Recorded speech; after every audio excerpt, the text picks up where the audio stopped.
All right, let's go. 1, 2, 3.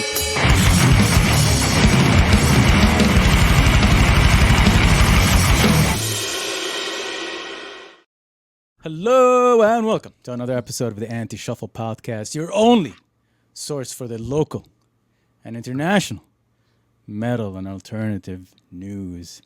Mansoor, I think this episode is a pretty good one. It's as opposed to the average outing that we had last week. I'm pretty excited about this one. How about you? Yeah, super excited about this one. It's definitely going to be way above average. So Yeah. We got an interesting guest today, and you know what? Let's not dilly dally around. Let's not like mess around. Let's just get right into it. Our guest today is a prolific artist, songwriter, producer, recording engineer, mixing engineer, three-letter nickname artist that people don't know how to pronounce it. Is it Hamandi? Is it Hamad? Is it, I don't know. Who knows? Maybe he'll tell us now. Ladies and gentlemen, put your hand together and help me welcome Hamandi. Ahlan. What's up? Pleasure to be here with the rock and riffs. Hamandi, why don't you go ahead and, let's assume that people don't know who you are. Okay, so it is Hamandi, you're correct. You're correct. I'm glad that I got it right. Yeah. That was one of the first questions Mansoor had, like when he was reading your name. How do you pronounce your name? I get a lot of variations. There's Hamand, there's people say all sorts of things, and I don't mind any of it. It's okay. Yeah. It is Hamand.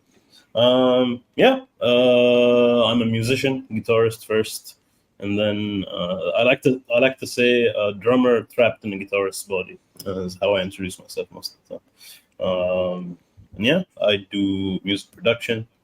I've been making music since I was 15, so that's 16 years ago, which is a lot of time. I'm in the progressive metal band WAZIN. I released that under my solo project Hamandi, and that's pretty much it. I like to make noise of all kinds. Nice. Yeah, and you're pretty prolific in the noises that you make, right? So we're gonna get into that. But before we get into that, this is a music podcast at the end of the day, all right? I don't know what podcast you think this is, but this is a music podcast. So we're gonna have to talk a little bit about some music. So why don't you tell us what you've been listening to lately? Anything you want to highlight? What's been recently tickling your fancy? What you've been listening to? And it doesn't have to be. So the assumption here is that it has to be metal. It doesn't have to be metal. You could. Okay. Okay. I'll tell you something. I have a confession, Hamandi. I've been listening to Charlie XCX. Okay. Interesting. The remixes. Listening to the record. Yeah, the remixes. Yeah, I think it's great. It's pretty good. It's not bad at all. I haven't heard it yet. You should. Then again, I haven't heard the original one either. Me neither. I'm late on the Brat Summer. Over for you, bro. Yes, we're definitely gonna get hate mail for this for sure. Brat Summer. I've been listening to the latest Harriet album a lot. Devoured from the Mouth of Hell. I think that's what it's called. A great album. It's insane. It used to be a lot heavier, and now there's some kind of soft stuff, which is nice. Yeah, industrial. It's like there's a lot of strong industrial. Like it's like for sure, bad. Yeah. Chelsea Wolf mixing a little bit of Typo Negative with a little bit of like the hardcore heavy stuff. Like Sweetie. It is an incredible record. Yeah. It's so good. And the latest Sungazer record, I'm a huge. I wouldn't say huge, but I love jazz. And Sungazer's skirt like between progressive metal and like fusion and jazz. Their latest album is pretty cool. It has some nice features on it, like Pliny and Josh Dilla Victoria and a lot of other cool artists. Alt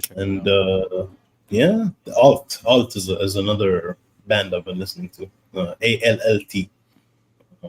It's like old school. I wouldn't say old school, but like Architects era metalcore meets Viljarta type vibes. So it's pretty nerdy. Yeah. And that's pretty much what's been on repeat these days. Did you? Awesome. I want you to listen to. I wonder if you've listened to the new Blood Incantation album. I have not. I I Oh don't think man, you I've should. I don't. ever Oh I don't heard wow. know. that. It's not your thing, right? I don't know if you're like into like death metal or old school I death love metal that. or. You do okay. More, So more technical, but I do love that. yeah, you like the tech stuff, right? Yeah. What was the recent band that starts with Z? Zenith Passage. Yeah. Zenith Passage. Thank you. Yeah, that was a. I know that you like that record, but so Blood Incantation is not tech death, and it's not like modern by any standard. And honestly, like I didn't get into any of their older records, but this record is something else, man. This is especially because I know that you're into a little bit of the electronic synth kind of stuff. So yeah, this is you're gonna really enjoy that record. Okay. So you should check Gonna it save out. it right now. Yeah. It's gonna be on everybody's list of top like albums of Oh the yeah. year. For this Yeah. year, Oh yeah. huh? Yeah, definitely. Ooh. It's been a good year for albums. I was telling Mansoor last episode, like, dude, like bangers after banger, like that's been coming out this year. Knocked Loose, Knocked High on Loose, man. Fire, yeah, Knocked Loose is right. And like these bands are releasing albums that are pushing the genre forward. So I feel like Blood Yeah. Incantation is pushing death metal genre forward. I feel Knocked Loose is pushing the metalcore kind of. Hardcore adjacent, and good. Hardcore adjacent, yeah. And for me, Yeah. hardcore sounds something It's- different, yeah, you know. And hardcore for me is like Pain of Truth. It's like Incendiary. It's like that kind of stuff. But Yeah. they are adjacent. They are definitely like within that scene for sure. But in the metalcore, like they pushed it forward.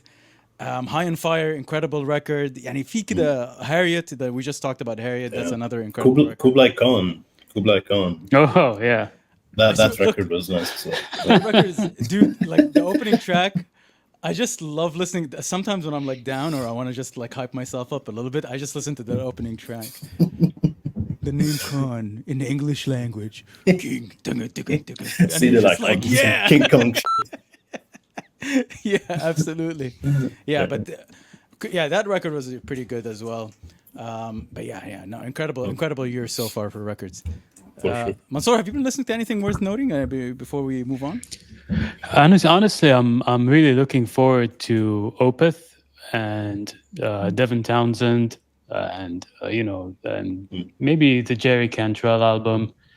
Those are the ones that I'm looking forward to. But yeah, the Blood Incantation one definitely has been on repeat. Slope and I don't know, so many others, man. So many. It's a great year.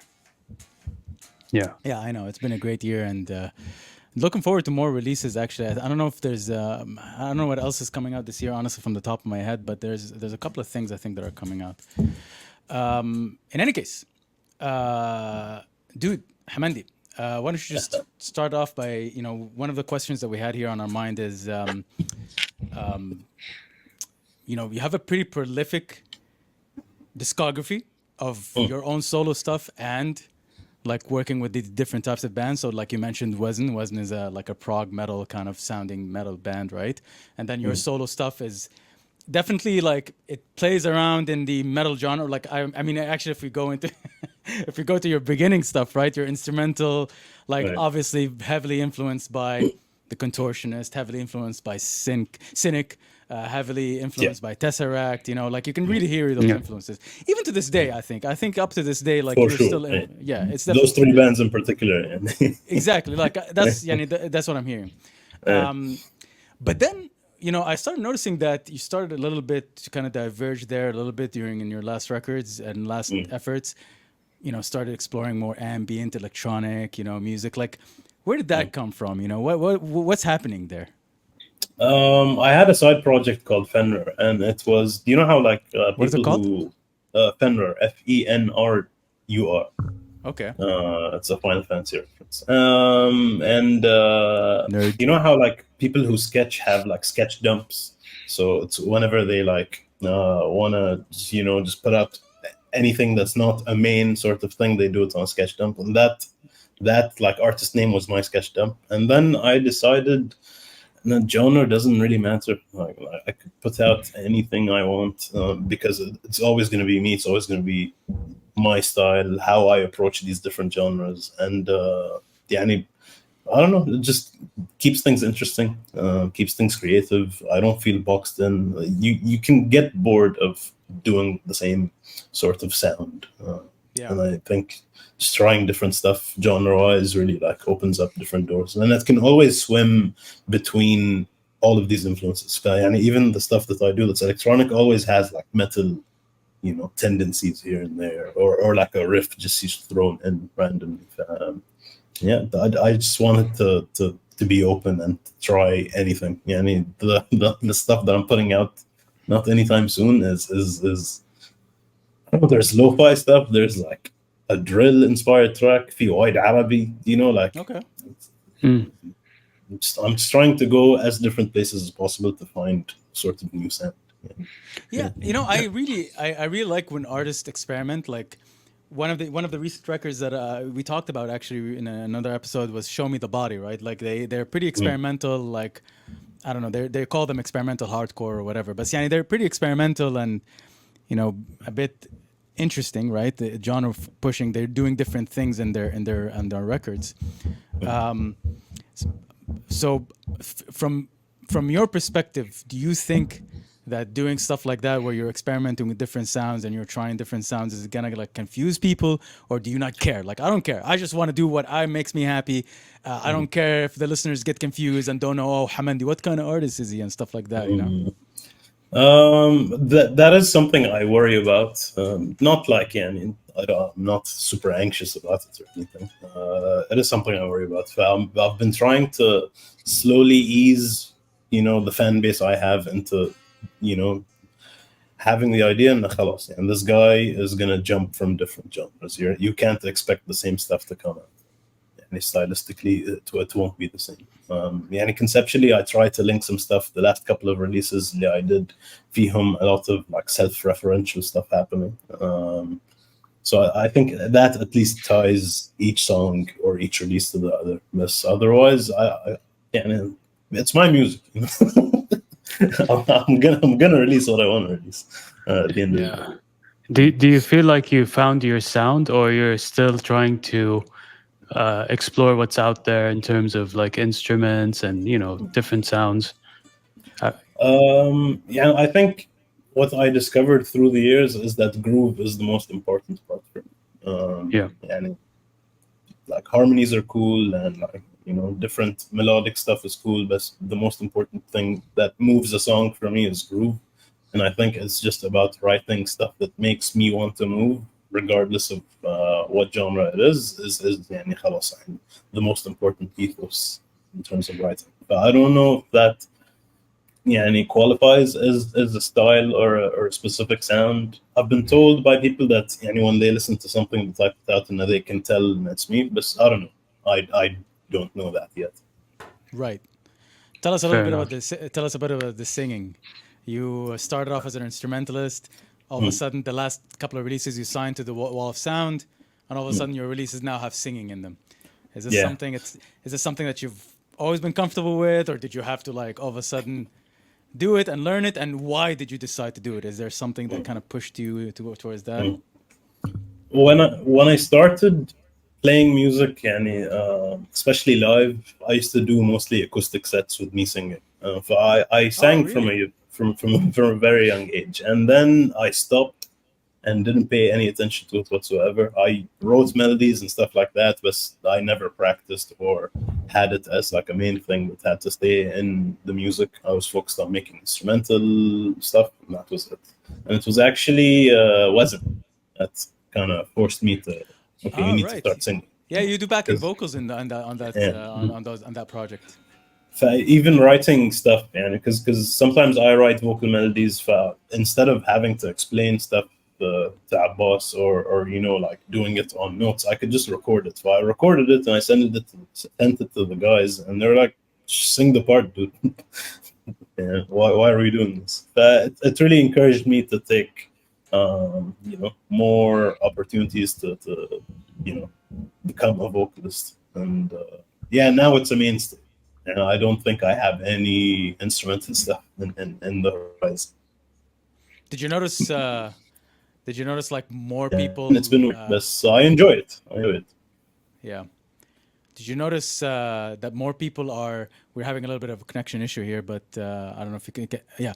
So, did you notice that there was a more positive response to your music now that you added vocals? Did you get like more listeners? Did you feel like you were, there are more people now following you because you added singing? Yes, for sure. And I understand. Yeah, I mean, it's if you want to relate to music, you're gonna have to need lyrics and some sort of voice. Yeah, and something human about it. Yeah, people have been more responsive to the stuff I put out, and even the subject matters of the songs are clearer. So they can, sort of take away whatever meaning they want to from the lyrics. It's definitely given depth for me and for people who listen to my music. Right. But I noticed even the production quality has really evolved over the years from your first release to your present day releases. How did that kind of come about for you? Just practice, man. Yeah, and because I'm here all the time. I'm in the studio just trying to make stuff sound better.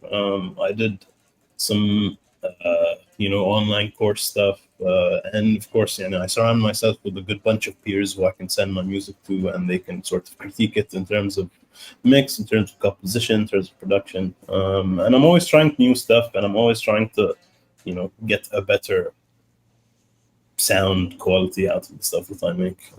It's been a journey, and a lot of the stuff that I've released in the past are things that I'd like taken off the internet for sure. But yeah, with every song, I feel like I learn something new, and I sort of try to implement it. And even with the EP, I gave the mixing duties to someone else, as a learning experience for me to see what my sound is going to be like if someone is mixing, mastering, all that kind of stuff. Which EP? Cataclysm. Oh, okay. Yeah, it was mixed by one of my good friends, Jack Byrne. I learned a lot from just sessions with him and how he approached everything. So it was really Moving forward cool. after that, you're the one that developed the guitar tones, mixed, produced, mastered as well, or do you give mastering to someone else? It depends on the song. Stuff that I feel that I'm happy with the quality. I feel like the mix is good and I can master it myself. I just put it out. I've worked with a couple of people. I've worked with Jack again on Incredible. I work with my good friend Sasha on Like Water. It's a mix of stuff. I've noticed and I feel better doing like the mixing and the mastering for the electronic stuff. But when it comes to things that are like metal or more instrument leaning, I like to give those to people. But I think from here on, it's probably going to be all me. Dude, I just remembered. You one of your tracks did you get from Will Putney to master it? Yes, but I don't know what's going to happen to that track. I don't know if it's going to be track released. That's unreleased. Oh, okay. Hey, it's unreleased. Okay. Let's see. Let's see. I have a question. Since you're a multi-instrumentalist, what's your main instrument when it comes to writing music? Is it one or a bunch? It's definitely guitar. When I write riffs, there's always drums happening here. I'd say I'm writing both the guitars and the drums at the same time. So when I'm approaching writing something, maybe like 80% of the time it's guitar. There are some stuff that I just hum on a voice note, and then I have to come to the studio and bring it to life. Incredible. Maybe like 85% of that song was written purely like on voice notes. Yeah.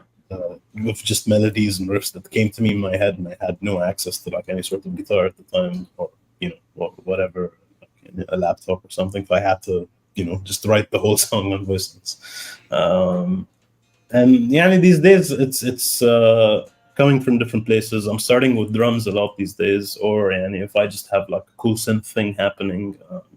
That really depends on the project, but I'd say for all of my releases so far, it's been mostly a guitar first approach. Yeah, I think Awesome. Incredible has like out of all your releases, my favorite guitar tone in it. Incredible. Plus, what's the other song on it? Was What if we? What If We? What? Yeah. What if? So that's the What If We is more like electronic, but like the Incredible is like it has like a pretty good, like my favorite guitar tone out of all of your releases. Thank you. Very slurpy. Yeah, very very chuggy, very. Listen, we follow you on Instagram, right? We watch your stories. I noticed that you committed the cardinal sin of purchasing a DJ deck. The What are you selling out? What's going on? it was actually a birthday present. One of my okay. friends who يعني has been wanting to be a DJ for ages, literally since we were kids, and I keep telling him to just buy a deck and يعني خلاص go for it. What's the return policy on that? No, I'm actually interested. To be fair, I'm actually interested. And I think it could be a cool like learning experience. And I don't think I'm going to do any like events. Maybe who knows? But I want to like do a party with friends. Actually, I think that could be really cool. Just to test the waters. So I have to learn. Hamandi is a DJ, a good DJ name. It could work. It's three letters, very easy. Very catchy. Do you have listen? Since you work with international like. Actually, I actually don't know. Do you? So, I mean, do you work as a sound engineer full time? Is this something that you're doing full time, or is it? It's definitely like a side hustle at this point. Because I have a day job, I do IT in the oil and gas sector. Okay. But when that's done, I'm here like almost all the time. I try to dedicate as much time to doing client stuff. But I've recently sort of I'm full in writing mode, but I'm not really taking on a lot of clients. I'm doing features here and there, but that is on pause right now. What kind of client work do you do? Do you do like commercial stuff, or you're talking about local bands in the scene? What's your local bands mostly? Yeah, local bands mostly. And I like to work with people who are people I like. Because I used to be a videographer at some point, and working with clients that you don't have any chemistry with can be pretty devastating. I started hating like making videos for people. For the music, I know it's probably not the right way to do it, because if you want to become a good sound engineer, you have to take on lots of projects and sort of be open with opportunities. But I decided to be a bit pickier. I just work with people who I think are cool. I mean, I think that's an option for. I mean, it's two things. It's like you're developing, so you take on all these projects in different areas that you might not like, so you develop further, right? Or you could think of it as, what, it's a side hustle at this stage. You're doing it for fun and doing it to make a little income on the side. You don't have to take on projects that you don't like, right? You can take on the projects with the people that you like, that you will have chemistry with, to build these friendships and do something really cool. Which leads me to my question, like, what's your approach to working with, if you can name some of the clients as well that you worked with, we'd love to go here. And like, I'm sure people would love to go check them out as well and hear them. And what's your approach in working with them? Tell us about one of your favorite projects that you've worked on. What was it like? Did you contribute to the music writing process, or is it more like, just the producer kind of relationship with the artist? What is that like? Yeah, I think the band I worked with most would be Srai. And Kuwait. Abzi's other band, but that process was really cool, because I did a little bit of production as well, and some like drum programming adjustments. Even though the drums are recorded on an e-kit, if I had any ideas, they were completely open to it. But that's been cool. I worked with Anna Nahan on their last record, the final track of the record they put out. But that was also like a mixing and production and songwriting sort of gig. And there's some cool artists in Bahrain that I worked with recently. Abdullah Al-Malki, I did like a folksy kind of bluesy rocky song with them. Is that out, or is it not out yet? It's out. Okay. Nice. What is it called, so we can look it up? It's called. I'm bad with names. What is it called? I'll, I'll send it to you guys in the future. Or Yeah, I could send it look it over up so now. that we can add it to the playlist as well, because we have a playlist of songs that we discuss in the episode, so we want to add it to the playlist as well. Cool. Well, there's a pop song I worked on with this great artist called Jasmine Valco, بحرينية بعد. Pretty cool stuff, Jasmine. and it like has like a Dua Lipa vibe. So Oh, it's cool. pretty interesting. Okay, so you also produce like pop stuff as well. That was my first like attempt at it, and it was fun, and like nothing I imagined I'd ever do for حياتي. But it was an interesting experience. For sure. Is there? Would you any like to particular- produce? Sorry. Go ahead. Yeah, go ahead. Now that you've done pop, and you mentioned you like to listen to jazz as well. I mean, are you willing to work on like other genres as well in terms of like music production? For sure. I've worked with jazz artists, stuff that hasn't been released yet from Bahrain. And I think generally I'm just open to anything that I am a fan of or can be a fan of. And if it's something like reggae, I don't know what I'm gonna. Yeah. I don't know what value I add to that. Maybe there's something, or like ska, and And no, please do not reproduce ska music. You know what I mean. You know what I mean. But I'm pretty open to work on anything as long as I can vibe with it. That's the only thing. Yeah. Well, that's cool. I mean, like you have a DJ set as well. I mean, you have to put that to good use, right? At some point in my life, yeah, probably. Yeah. Awesome. Yeah. Let's talk a little bit about your, the local scene in Bahrain and like playing live.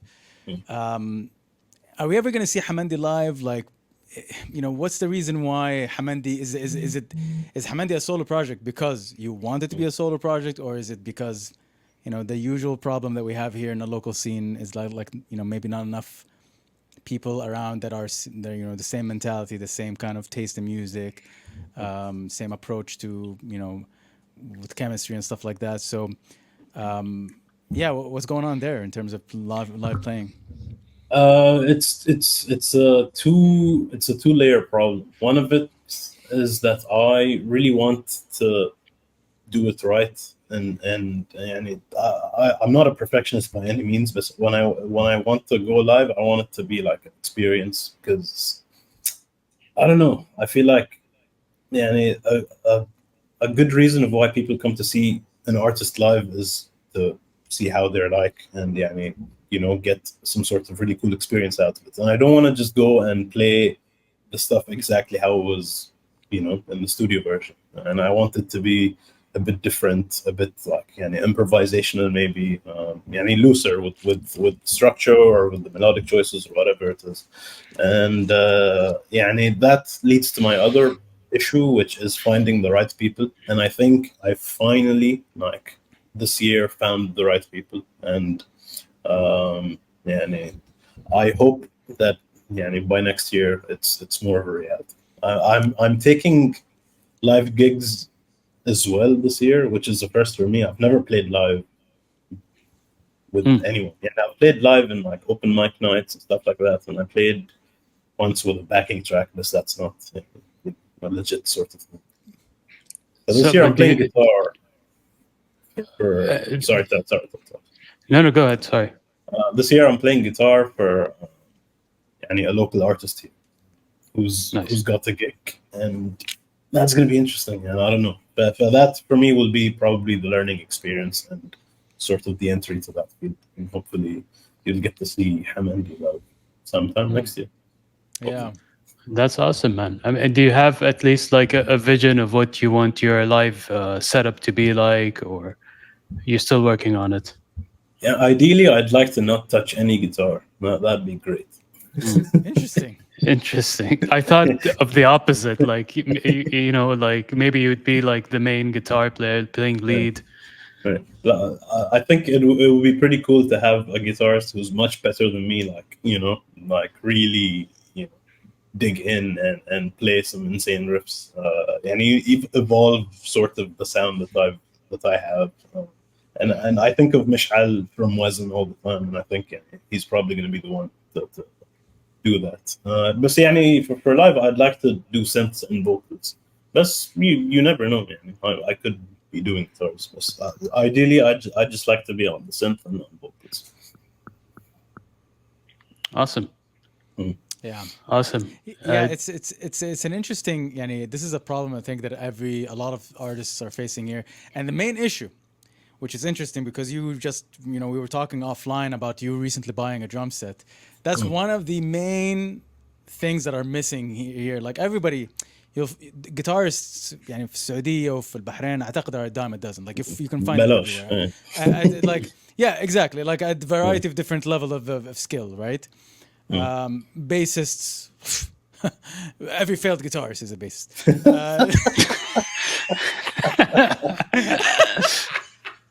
So does the bassist. Oh my god. Goodbye, everyone. I'm out.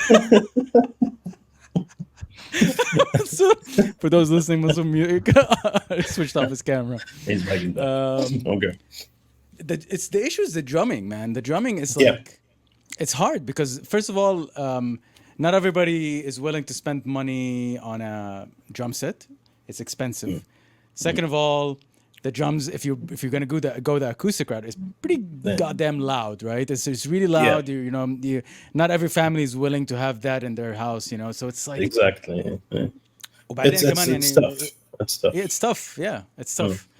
And also, like we haven't had as recently as as much of the facilities that are available now where you can go and learn. And in Saudi here, I'm talking like about the education centers where you can go and learn drums. Take on courses, and they have a drum set in their room, so you can go learn there. I don't know, maybe down the line, or in 5 years, you're gonna see some crazy drummers, in the scene. But like for now, it's like there's some pretty cool people in Bahrain. There's definitely been at least 4 that I've considered as like candidates to do this with. But I think that a very important thing is that you can vibe with the person, and count on them to be there. And also that if you're ever doing any sort of work with anyone, that they have to like commit and have that mentality, and that they want to do their absolute best. Finding all of that in a drummer and bad, it's difficult. But happens, and I don't want to do like e-kit stuff. I see an e-kit on a stage, and I want to like, no, it's I hate seeing an e-kit on stage. I hate seeing, especially like the more low end it is, the more like I'm like, dude, what is this? What are we doing? It's and I don't mean to sound like I'm putting people on blast here, but also like bands that like this trend of bands going on stage without a drummer as well. Like, come on, dudes. This is something that's also I cannot get behind as well. Honestly, I understand there's a lack of talent, and you can play with a backing track, but like backing track maybe to emphasize certain things in your live performance, but not to outright replace an entire. Exactly. There's no power in it. There's no power in it. You don't feel anything like coming from the stage and like hitting you in all the right places. Drums, they're a necessity.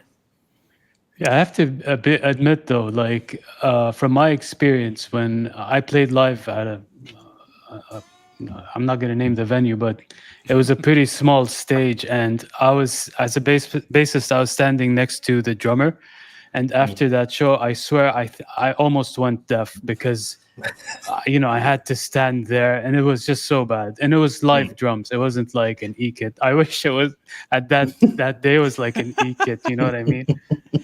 That leads to a point about also the culture of going to music gigs and loud music. Not a lot of people understand that, hey, you need to get earplugs. Protection matters. You need to protect your ears, even for musicians themselves, which kind of leads me to my question about Bahrain. Like, what's the music culture like there in terms of like gigging and stuff like that? Is there like gigs happening every week or at least every other week? Um, are are there, does the live sound, the venues have good live sound, or is it something that you guys are struggling with? Well, it varies. يعني, in terms of the frequency of gigs, it's definitely a seasonal thing. Yeah, there's less stuff happening in summer, unless it's indoors. وبعد يعني it's sporadic in terms of how it is. But when the season hits, there's like gigs everywhere of all kinds. Metal maybe not as much as everything else, but it's bad. There's a lot of new bands and new artists popping up for Bahrain هالفترة. And there's some sort of energy shift happening, and you're seeing a lot more people perform Really? Okay. different genres, and venues are opening up. يعني مثلا في one of the venues, and I won't name names, that we have. It used to be like purely like this techno house club, and now it's like opening up to more different types of music. So I think that's the key. And if we can turn all of these places that only cater to a certain audience to sort of accept uh, different sounds, different genres, then things can sort of elevate. Yeah. But I mean, yeah, that's the yeah, norm, dude. Like that's what they should do. All venues should be. I mean, yes, there are venues that like, if you're talking about like in America and Europe, whatever. Yes, there are venues that are legendary for having the best rock scene or whatever. Blah blah blah. Yeah, that's fine. That's great. But there are also the best venues as well. Some of the best venues are like one weekend it's like High on Fire is playing. Then the next weekend it's like some weird DJ electro kind of techno whatever yeah, house artist. The next weekend is like some goth industrial thing. So it's like it's not it doesn't have to stick to one genre. And for sure. that's the challenge for venues here is that they need to understand the differences between these and how you can cater for them in order to make sure that the venue, the performance is fun for the performer and the audience, right? So that's the main challenge, I feel. For sure. I mean, there are venues here like, I'm also not gonna name names, obviously, but it's like I went there and like you see the management, like they hosted like some pretty aggressive metal music, and you can tell that the management are like, what did we just get ourselves into? What are we doing? What is this? Who are these people? Why are they crazy? And what is this music? But they need to understand that like, yeah, music comes in different forms, right? And you need to be able to cater to these different crowds. Well, there's a market for each and every one, yeah, for sure. Yeah. Yeah. I don't know. I guess let's wrap it up with. I guess one last question is, is there any kind of collaboration or production project, or, as a producer that you are, that you would love to work on? Is there something that that you have like in your kind of in the back of your mind as kind of like a bucket list item, like, oh, this is some like a dream come true if I work on it, whether it's local or whether it's like something crazy, Well, I'd love to do like a full live session sort of thing, and that turns into an album. Yeah, I'd love to experience the, how like, yeah, going to some sort of writing retreat with a group of people that you really want to work with, and they're high caliber musicians, and like being in that one place, recording everything in that one place, and just absorbing the vibe of the place and putting it into some sort of musical thing. I'd love to do that, and definitely with people from Bahrain specifically. And I has especially these days, I've been leaning more towards collaborating with people from here, and because I'm finding some crazy guys and girls. Yeah, Yeah. like top tier talent. So I'd love to do something like that, where it's you inhabit the album by having it all happen in this one location, where everything is written, everything is recorded, everything is mixed, and خلاص, you leave that project and you leave that place, with something done. That'd be really really cool. Yeah. I think you're primed. I think what's one of the advantages I think for you is right now is that you're primed. and I think for everybody, right? For anybody that's in this game of like being a producer or whatever, is that you can really carve yourself a niche of being the go-to producer or mixing engineer for this genre. So like, you know, in Bahrain, like, oh, you know, I'm an artist that's doing alternative music, pop, whatever, industrial, rock, metal, whatever. I know this guy that can work on my stuff, and he will know what I'm working on, what I can do, and from there, you know, grow and grow. So, yeah, I think that's like the ultimate goal, right? At the end of the day, right? Being the Yeah. go-to, no, like this kind of like brand awareness, this kind of like, you know, top of mind awareness that this is the person to go to, right? In the market, in the region. That's the goal for sure. That'd be great. Yeah. Yeah. And if people can think of me, see that, you know, oh, yeah, Hamandi is the man for this job. Like, Yeah. okay, cool. That's a bucket list thing for sure. Are you coming to XP this year? I hope so. Oh, nice. Yeah, I mean, We bought our tickets. We'll see you there, man, for sure. hello. Look Inshallah. forward to meeting you guys, doing this in IRL. Yeah. All right, Hamandi, before we wrap it up, any shout outs, any last thing that you want to say, any kind of upcoming projects, any upcoming content, any upcoming artists that you've worked with, anything you want to shout out, anything you want to talk about, anybody, anything to listen to or pay attention to? Guitarists, pick harder. Please pick harder. Shout out to my boys from the DMT experience who are doing really cool stuff from Bahrain. Shout out to WAZIN. By the time this episode is out, there will be a WAZIN EP out. So Awesome. yeah. What's the name of the E EP? It's called For Those. I'm really Sorry, I forgot you. Sorry to put you on the spot. Like, really bad with that. It's called For Those Who. No, it's not called For Those. I'm so stupid. It's called Those Who. Damn. Why am I blanking? Give me a second. Those Who Fill Their Graves with Gold is the name. Those who? Fill their graves with gold. awesome. All right. Yeah. You guys can edit that like a very stupid brain fart that happened. No, it's okay. We'll keep it. Doesn't even know the name of his It's raw. band's next EP. It's raw. It's raw. It's, you know, you're working on so much stuff. Like you just cannot at this point. Like there's no Can't space for you to remember even recall stuff. You know, it's fine. Sorry. What's my name, bro? Yeah. What's my name? All right, man. Hamandi, it's been a pleasure. having you. Thank you guys. It was wonderful having you on the show. And listen, we'd love to have you back again here. Hell yeah. Let's next do it. time, you know, we'll and hopefully, like when you have something new as well that come out, we can come and discuss it and talk about it. But, Would love that. For now, we bid you farewell, and we thank you for coming. And everybody, go check out Hamandi. There's going to be links in the description. Go check out the links for his stuff, and check out our playlist as well of the stuff that he talked about and his music as well. We're going to put some of that stuff there. We're going to put some of the really old stuff just to embarrass him, and then we'll put the new Don't. stuff as well. Please. You see anything before the year 2017? We're gonna put still Behemoth. listen. We're gonna put the entire Behemoth album. The entire and then we're record. gonna No, we won't do that. We'll just put one song from there, and then we'll put one song from the newer stuff. Or we won't. خلاص.